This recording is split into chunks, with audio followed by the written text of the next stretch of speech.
Happy Saturday. So Bath and Body had that sale again, and y'all know when they had a sale, that's when I take advantage to get some of the things that I need. So what I purchased today is the hand soaps. I think they were like $2.95 and I got 12 of them.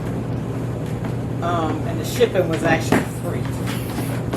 So the scents I have is the Black Cherry Merlot.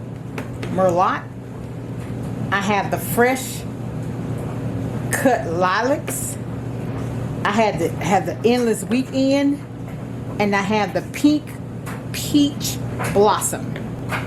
On the second row, I have Fresh Cut Lilacs again, and I noticed that they're the same but different.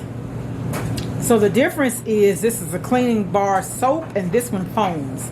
So the foam one is a larger size. Also, I have the Waikiki Beach Coconuts.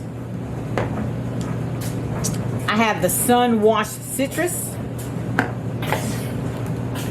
I have the Iced Lemon Pound Cake. And all these on this row are the Kitchen Lemon. This is foaming. This one is not. So the one that doesn't foam is a smaller one. And so that's what I have. They were $2.95 or $3.95 each.